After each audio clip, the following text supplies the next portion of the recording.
va très bien et toi? Ça va, écoute. Cool. Comment tu te sens ici, dans cet espace rempli d'histoire et de créativité? Bah, trop bien. C'est les studios de Brie, tu sais, c'est quand même emblématique pour moi. Il y a beaucoup de tournages qui ont été faits ici, donc... T'es beaucoup venu? Ouais, quand même plusieurs fois. C'est pour ça que je me sens quand même... Pardon, ouais, j'avais Avatar 2 ou 3. Non, j'étais venu... d'ailleurs, bonjour à Philippe Lachaud, parce que c'est là où je l'ai rencontré pour la première fois. Ouais, sur l'ouverture de LOL. C'était là. Ouais. Donc non, c'est un bel endroit. Pour moi, c'est vraiment emblématique d'être ici. C'est genre trop beau, plus avec un avion. Puis Tu veux dire l'avion qu'on voit pas? il y a alors, oui, Écoute, on va l'imaginer. il y a un avion, en tout cas qui est au-dessus de ma tête. L'année, je sais pas, parce que je suis pas dans l'aviation, mais c'est le numéro 2410. Voilà, si jamais ça intéresse quelqu'un. Sur le bon coin, on peut retrouver. Très bien, ça commence bien. Écoute. Oh my god, mais oui, non, j'adore être ici, c'est vraiment... c'est un très bel endroit. Puis je remercie aussi Laurent de m'avoir permis aussi de tourner cette interview ici au studio de Brie, surtout. Très gentil. Qui est Mehdi Buscaino?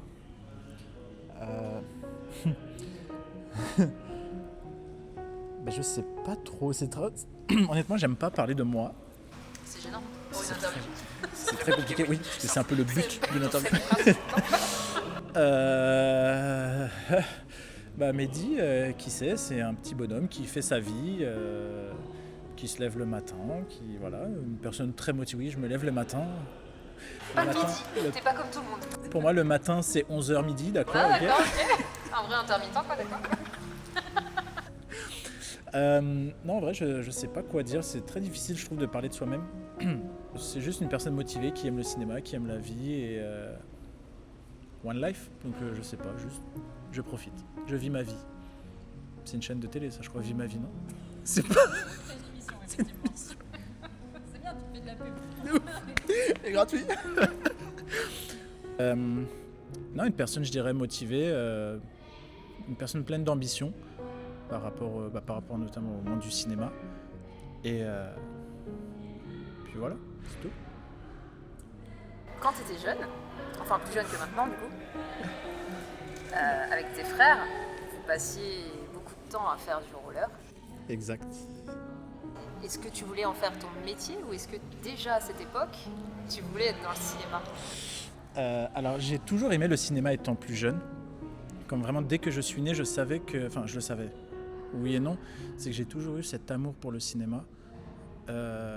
J'aimais beaucoup imiter. Je faisais beaucoup d'imitations, notamment... je pense que vous connaissez Monsieur Courtemanche. C'est un Canadien en plus, si je dis pas de bêtises. Et j'adorais l'imiter, surtout celui du golfeur. J'adorais ce sketch. Et du coup, le roller, oui, ça a été une très très grosse part qui a pris beaucoup de place dans notre vie, à nous trois. Parce que du coup, je suis le dernier. J'ai 2 grands frères, je suis le tout petit. Je suis le dernier et oui, le roller a été quand même une très très grosse partie de notre vie. J'ai commencé le roller, j'avais 4 ans et demi. Donc j'ai limite commencé à rouler avant de savoir marcher. Et encore des fois, j'ai du mal à marcher. Mais en tout cas, non, le roller, c'était vraiment quelque chose de... On ne l'oubliera jamais. Ça reste notre premier amour, en fait, dans du sport. Et donc, même si j'étais beaucoup dans le roller acrobatique, je faisais beaucoup de compétitions avec mes frères notamment. Oui, je voulais aller loin dans le roller. Mais après, c'est sûr qu'au bout d'un moment, le corps, il ne suit pas forcément. Parce que du coup, je me blessais souvent, etc. Mais le cinéma, non, ça a toujours été dans une petite case dans ma tête, quelque part. Dans ton cœur? Dans mon cœur. Et du coup, depuis combien de temps es-tu officiellement dans le milieu du cinéma? Ok.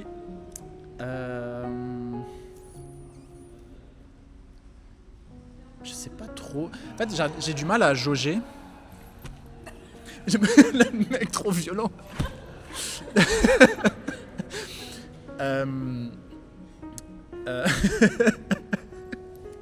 toute façon, j'ai fait un tournage sur la boxe, à tout moment ça part. Donc du coup, j'en ai presque oublié la question. J'en étais sûre. Depuis combien de temps es-tu officiellement dans le milieu du cinéma? Ah, ok. Alors, c'est un peu compliqué dans le sens où moi je dirais que ça fait peu de temps. Je m'explique. Parce que je ne vais pas compter mes moments de formation d'école parce que j'étais vraiment comme en apprentissage. Donc je ne pouvais pas dire je suis dedans alors que j'étais en train d'apprendre à être justement dedans. Donc je trouve qu'il y a une petite nuance. Mais après, je dirais depuis le Canada, parce que c'est là-bas où j'ai tourné. C'est là-bas aussi où j'ai beaucoup appris à écrire, parce que j'ai réalisé mes premiers courts-métrages, c'était là-bas. Ça s'appelle Nouveau Départ. Je sais même pas si je les ai encore. Ouais. Et en plus, d'ailleurs, petite pub, j'ai eu le prix du meilleur court-métrage sur ça. Mais non. Oui, aux Oscars. Oui, non. On veut voir la certification. On veut voir l'Oscar, par contre. Je l'ai caché dans mes bureaux de Brie, je sais plus où c'est. Mais bref, non, c'est là-bas où j'ai appris vraiment à aimer ce milieu et où je tournais quand même relativement beaucoup. Donc du coup, je dirais depuis là-bas, donc je dirais depuis 2019, je pense, quelque chose comme ça. Ok. Et est-ce que ta vision du cinéma a évolué avec le temps? Oui, clairement. Parce qu'au début, pour moi, c'était un peu inaccessible, dans le sens où je voyais ça que pour l'élite. Je me suis dit, il faut vraiment soit toujours connaître des gens, il faut toujours être au bon endroit au bon moment. Mais je pense que il faut surtout faire les choses pour nous-mêmes. Et je pense que c'est ça qui fait que ça devient entre guillemets plus accessible, parce que là j'écris, je réalise, je tourne et je monte. Et du coup ça m'a donné vraiment cette approche de, en fait c'est juste là. C'est juste, il faut se donner la chance et avoir l'ambition bien sûr et la motivation, mais c'est comme Orelsan, si je dis pas de bêtises, je connais pas trop le rap français, mais Orelsan, si je dis pas de bêtises, il dit ouais, c'est pour faire un film, il faut juste un truc qui filme. Donc, il a raison à 100%. Et je me dis, finalement, c'est accessible pour tout le monde. C'est vrai qu'avoir des grosses productions, de faire des gros films, oui, ça, c'est sûr que c'est plus compliqué, mais en vrai, c'est toujours accessible. Et du coup, qu'est-ce qui t'a donné envie de créer une chaîne de court-métrage? Au bout d'un moment, je me suis dit, faut y aller, tout simplement. Comme je disais, au Canada, c'est là où j'ai écrit mon premier court-métrage, où j'ai tout fait, j'ai écrit, j'ai tourné, j'ai joué, j'ai monté. Et du coup, je me suis dit, autant servir de cette plateforme qui est YouTube, où je peux me vendre à les faire. Au moins, j'ai aussi un endroit où ils sont tous répertoriés, je peux les voir, je peux les promouvoir, je peux les partager. Et puis, c'est juste un plaisir aussi. Donc après, ma chaîne, c'est juste pour kiffer en fait. Les faire et les poster. Puis après, comme ça, moi, tout le monde voit ce que je fais et tout. Donc c'est juste ça, je dirais. Voilà. Et du coup, tu peux, pour ceux qui ne te connaissent pas par exemple, est-ce que tu peux décrire en quelques mots ta chaîne? Qu'est-ce qu'on y trouve? Des courts-métrages. Voilà. Super. Non, en vrai, je dirais, c'est une chaîne de courts-métrages, d'où le nom À Court Thème. C'était un petit jeu de mots, j'étais un peu fier de moi quand même. Pourquoi à court terme? Parce qu'il y a normalement on dit que c'est à long terme, mais je voulais jouer sur ce mot du coup de thème, parce que c'est vraiment des thèmes divers et variés que tout le monde me donne, ou des fois qu'on a, je sais pas, quand on se balade dans la rue, des fois ça m'arrive d'avoir des idées de thèmes, mais généralement c'est plus les gens qui me donnent des idées, et là je réalise le projet. Et court, parce que c'est des courts-métrages en soi, donc voilà pourquoi. Et après on y trouve tous les courts-métrages que je fais durant l'année. J'ai pas forcément de but recherché dans cette chaîne, dans le sens où je cherche pas à cibler une certaine niche, je veux juste qu'on regarde quand on peut. Par exemple là, si j'ai envie de regarder, ça fait très bizarre, mais ça fait surtout très égocentrique, mais de se dire j'ai envie de regarder un de mes courts-métrages, je prends mon ordi, mon téléphone et je regarde. Donc on peut mettre en grand écran mon dernier projet. Non, non, pas du tout. Mais c'est tous les mêmes. Mais non, je dirais c'est un endroit de diffusion en fait. Donc en vrai, ceux qui ont envie de voir, je ne force aucunement la main. C'est juste si on a envie de voir des courts-métrages, que ça plaise ou non, je fais ce que j'aime. Je sais que ça plaît pas à tout le monde, ça à 100%. Mais je dirais c'est juste une chaîne où il y a un petit bonhomme qui est moi et qui fait des courts-métrages et qui poste dessus. Puis voilà, c'est tout. Pour toi, quelles sont les contraintes créatives qui sont spécifiques au court-métrage?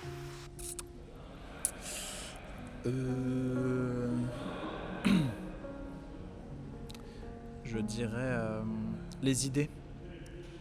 Les idées, l'écriture. Ah, quoique. Ouais, si. Les idées, parce que j'ai peur de tomber sur des idées un peu banales. Ça, c'est un peu les thèmes qui me. Enfin, c'est ce qui me fait un peu peur. Il y a un chien. Quoi? C'est quoi ici? On est aux eaux de Beauval, en fait. Bref.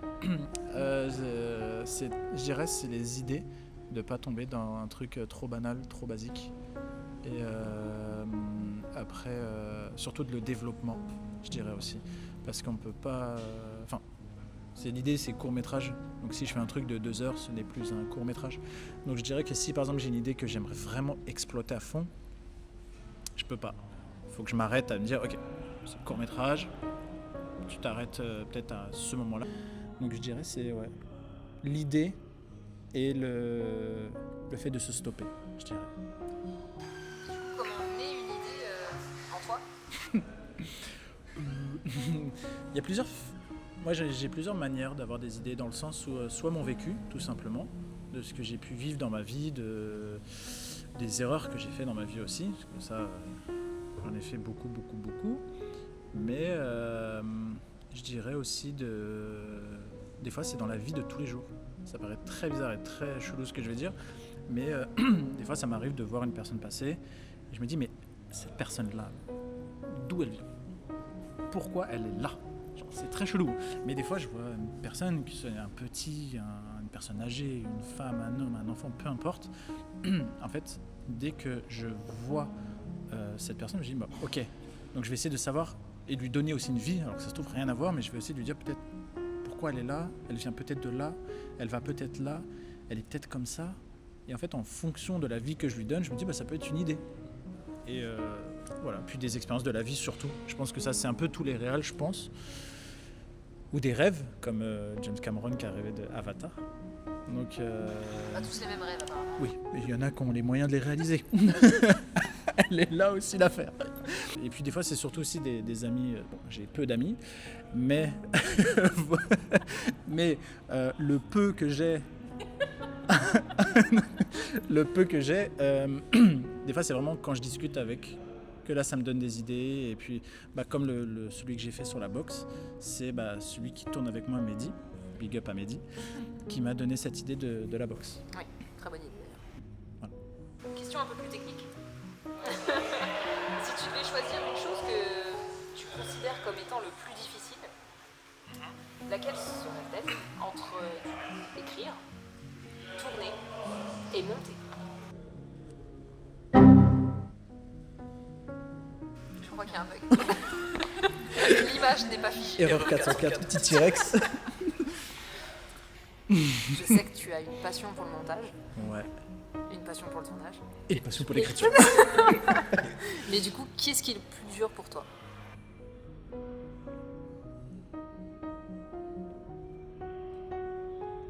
Wow. Ok.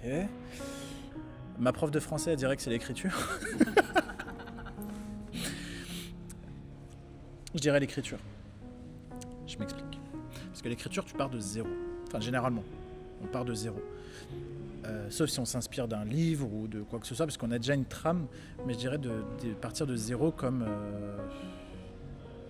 pas vraiment de rien, en fait, tout simplement. Même d'une expérience en soi. On part de zéro parce qu'il faut quand même l'adapter. On peut pas la refaire, on peut pas la remettre exactement de comment on l'a vécu. Donc je dirais... pardon. Je dirais de l'écriture, parce que du coup on part vraiment de zéro, alors que le montage, on a déjà tout ce qu'on a tourné, donc on a juste à bien ficeler, mettre la dynamique où il faut, voilà, générique, bisous, et on a le côté, c'était quoi, montage et le tournage, c'est ça, tournage. Ça reste un enjeu, mais on a déjà aussi la trame de par le scénario. Donc je pense qu'il y a ça, mais surtout l'écriture, je pense, parce que vraiment on part de rien. C'est là où je crée tout. Donc je pense que c'est l'écriture, je pense. La question, elle a duré 20 minutes pour dire que c'est l'écriture. Mais écoute, on a eu ton ressenti, on est très heureux de ça. Plaisir. On s'en fout, on voulait juste savoir lequel était le plus dur. Et du coup, en parlant d'émotion, quelle émotion tu as envie de faire ressentir aux spectateurs? Waouh. Pas le waouh, non, c'est la question qui me fait le waouh. Non, moi je pensais qu'il voulait waououer les gens. Le waouh. Waouh. T'es psy en fait, c'est pas possible. conseille de T'es t'analyser jeune, au passage les pour savoir s'il faut t'interner. Laisse-moi tranquille. C'était quoi la question? Quelle émotion tu veux laisser aux spectateurs? Le sentiment soit d'inachevé, parce que j'ai eu beaucoup de messages dans le sens j'aime bien ça parce que on sait pas ce qui se passe mais du coup on imagine. Ça j'aime bien parce que du coup ça laisse place aussi à la créativité. Oula, créativité. Waouh! Si quelqu'un a un Becherel, un dictionnaire à la créativité du coup du spectateur, de se dire ah ouais, j'aurais peut-être vu ça comme ça, ouais ça peut être cool, ouais et tout, et échanger en fonction de comment la personne aurait vu la fin ou pas. Ça j'aime bien. Et puis j'aime bien aussi ce sentiment peut-être d'appartenance, dans le sens où c'est un des courts-métrages qui s'appelle Emprise. Il y a eu beaucoup de personnes qui m'ont quand même touché, qui m'ont dit moi j'ai vécu cette chose, et du coup de voir aussi dans les commentaires ou dans les messages que la personne s'en est vraiment sortie, donc ça c'est trop bien, parce que c'est quand même quelque chose qui est horrible en vrai, de vivre ce genre de choses. Et en fait de voir que j'ai touché un point sensible et les personnes sont comme touchées parce que ça leur est arrivé, ça j'aime bien aussi. Je dis pas que je fais que des trucs déprimants non plus, mais c'est ce côté où vraiment les gens ont un peu un lien d'appartenance avec ce qui s'est passé et que ça les touche. That's it. Voilà. Pour quand le long métrage? Allez. Après, c'est toujours une question délicate. C'est le budget, déjà. Mais après, c'est surtout... Non, il est déjà écrit. Je ne mens pas. Il est déjà écrit. Je ne dirai mot. Non, il est déjà écrit. J'en ai même plusieurs. J'aimerais bien le plus tôt possible. Donc, si jamais il y a des investisseurs, n'hésitez pas à m'envoyer un message. Non, j'aimerais bien, idéalement, peut-être au moins commencer à le tourner, parce que je sais que c'est quand même quelque chose de énorme, l'année prochaine, donc 2027. Avec qui tu aimerais travailler? Qui t'inspire? Je dirais il y en a deux en particulier.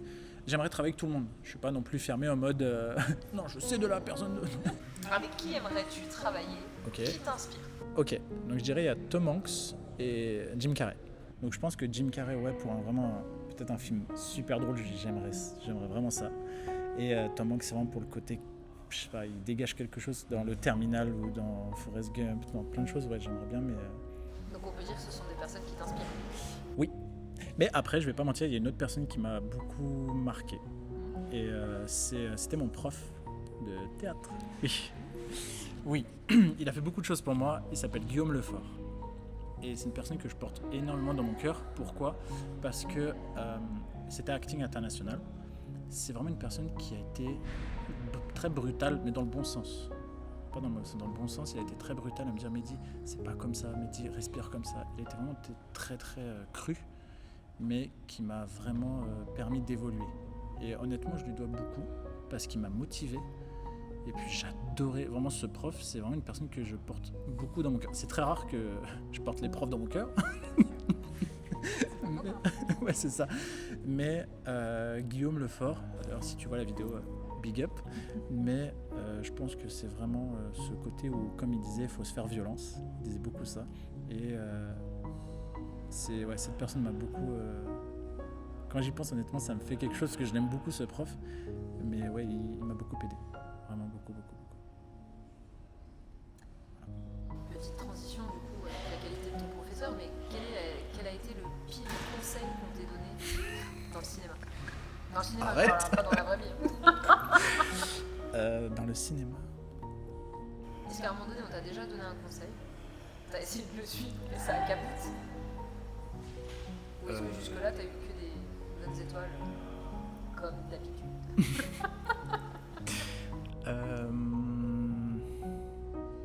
Je réfléchis parce qu'on a souvent essayé de me mettre des barrières surtout. Et ça surtout plus jeune. Donc je pourrais dire que ça m'a un peu bloqué pendant un long moment d'ailleurs. Parce que je me rappelle, j'ai toujours le screen en plus. Et c'est ça aussi qui me motive. Quand j'étais petit, bon à l'époque de Facebook, j'étais beaucoup dessus, quand ça venait d'arriver, tout ça. Et en fait, il y avait des petits quiz un peu. Et il y avait ce truc, quel est votre métier ? T'es jeune, tu sais pas quoi faire, t'es dans ta chambre, t'as ton ordi, tu le fais en soi. Et du coup, en faisant ce quiz, je l'ai fait de manière vraiment naturelle, et j'ai eu le métier acteur. Et j'étais comme, oh, mais c'est trop cool. Donc du coup, je l'ai posté comme ça. Et j'ai gardé le screen, vraiment ça date, hein. J'ai vraiment gardé le screen. On m'a répondu MDR, jamais. Ou l'autre commentaire, c'était quand les poules auront des dents. C'est vraiment ce qu'on m'a dit. Et je me suis dit, oh ouais, tu sais quoi ? Ok. Bah c'est parti. Ok. On se retrouvera plus tard. Ces gens sont revenus vers moi. Si jamais tu as besoin de quelqu'un pour tourner. Donc bon. Je dirais que c'est... En fait, c'est pas vraiment des conseils, mais on a surtout essayé de me mettre des bâtons dans les roues. Surtout ça. Notamment en me disant que le cinéma, c'était pas un vrai métier, que sinon, est-ce que tu avais un plan B, un plan C jusqu'à Z. On m'a même... vraiment, on a été limite méchant, je dirais. Et après, c'est aussi... ça peut être tout bête, mais c'est des commentaires. C'est un peu des ancrages, entre guillemets, parce que quand on est petit, on est plus sensible à quand on est un peu plus adulte. Donc on m'a dit certaines choses qui m'ont à la fois boosté, de me dire, bah, tu me dis ça, bah ok, bah, on se retrouve plus tard. Et à la fois où on m'a dit que c'était trop compliqué, c'était très dur, il faut avoir telle personne déjà dans le milieu, etc. Donc c'est pas des conseils, mais en fait, avant d'arriver au conseil, on m'a déjà bloqué la route, donc j'ai même pas le temps d'aller jusqu'au conseil. J'ai même pas le temps de... mais en fait, du coup, non, arrête, ça marche, allez, bye. Donc non. Donc ouais, c'est... non, on a juste essayé de me bloquer, en fait. Si ton budget devenait illimité demain, Waouh. Ok, genre changerais-tu ? limité...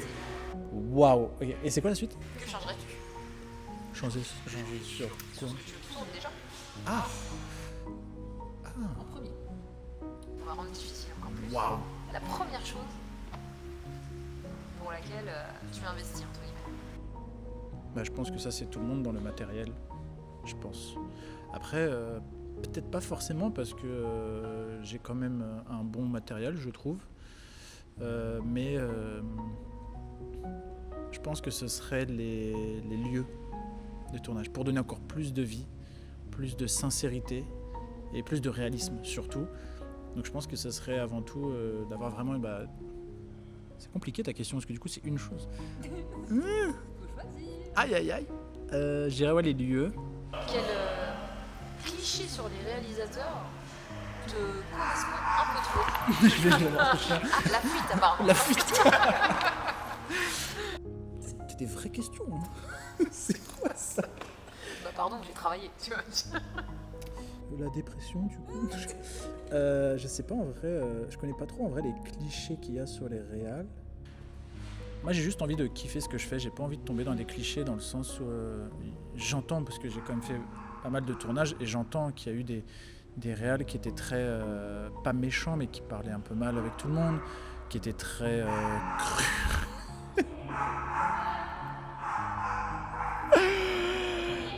Ok. Je veux pas tomber dans les clichés, même s'il y en a. J'ai quand même fait pas mal de tournages, j'ai rencontré des réals où on me disait, ou même des acteurs qui me disaient ouais, ce réal-là, il est très cru, il parle mal. On peut les comprendre parce qu'il y a quand même beaucoup d'enjeux. Mais en tout cas, moi, j'essaie juste d'être cool. Moi, je veux juste que ça se passe bien. Quand on tourne avec moi, je pense que ceux qui ont tourné avec moi, hein, j'espère en tout cas. Ouais, même la prod, elle s'est arrêtée. Genre, tous les tournages autour. On va écouter ce qu'il va dire.